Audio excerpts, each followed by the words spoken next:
நண்பர்களே வணக்கம். எல்லாருக்கும் சட்டம்ங்கிறது சமம்னு சொல்லி அரசியலமைப்பு சட்டம் 14 சொல்லுது. All are equal before law அப்படின்னு சொல்லுவாங்க. ஆனால் எல்லாருக்கும் சட்டத்தோட உதவி சமமாக கிடைச்சிருதா அப்படின்னா நிச்சயமாக கிடைக்குது. எல்லாருக்குமே இலவசமாக சட்டம் 1987 இந்த சட்ட உதவி என்பது எல்லாருக்கும் கிடைக்குது. இது எத்தனை பேருக்கு தெரியுதுன்னு தெரியல.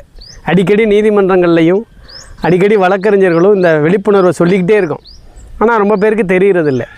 Free legal aid for every citizen in India. இந்தியாவில் இருக்கிற ஒவ்வொரு குடிமகனுக்கும் சட்டம் இலவசமாக கிடைக்க வேண்டும் அப்படிங்கிறது அந்த சட்டத்தோட நோக்கம். சரி, இது யாருக்கு கிடைக்கும் அப்படின்னா பெண்கள் குழந்தைகளை பொறுத்த மட்டும் முற்றிலுமாக அவங்க எவ்வளவு வருமானம் வாங்கியிருந்தாலும் கூட இலவசமான சட்ட உதவி. அதே நேரத்தில் ஆண்களாக இருந்தாங்கன்னா வருட வருமானம் 3 லட்சம் ரூபாய் வரைக்கும் இருக்காமல் இருந்தால் அவங்களுக்கு கிடைக்கும். 3 லட்ச ரூபா வரைக்கும் வருமானம் பெறுபவர்கள் ஃப்ரீ லீகல் எய்டை பெற முடியாது.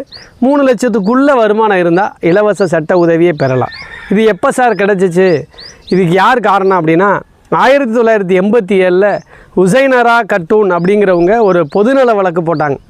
அவங்க தான் போய் ஒவ்வொரு கோர்ட்லேயும் போய் பார்த்து ஒவ்வொரு ஜெயிலையும் போய் தண்டனை காலத்தை தாண்டி ரொம்ப பேர் ஜெயிலில் இருந்திருக்கான். 3 மாதம்தான் அவனுக்கு தண்டனை அப்படின்னா 3 வருஷம் உள்ளே இருந்திருக்கான். என்னடான்னு போய் கேட்டால் எங்களுக்கு வக்கீல் வைக்க வசதி இல்லை, கோர்ட்டில் வழக்கு போட மனு போட ஆள் கிடையாது அப்படின்னு சொன்ன உடனே இப்படியெல்லாம் கொடுமை இருக்கான்னு சொல்லி இவங்க போய் சுப்ரீம் கோர்ட்டில் போய் வழக்கு போட்டு அதன் அடிப்படையில் வந்தது தான் லீகல் சர்வீசஸ் அத்தாரிட்டி ஆக்ட்டு. அதன் அடிப்படையில் தான் இப்போ எல்லாருக்கும் இலவச சட்ட உதவி கிடைக்குது. அதனால் எந்த பிரச்சனையாக இருந்தாலும் ஒவ்வொரு கோர்ட்லேயும் போய் நீங்கள் ஃப்ரீயாக சட்ட உதவியை பெறலாம். நன்றி, வணக்கம்.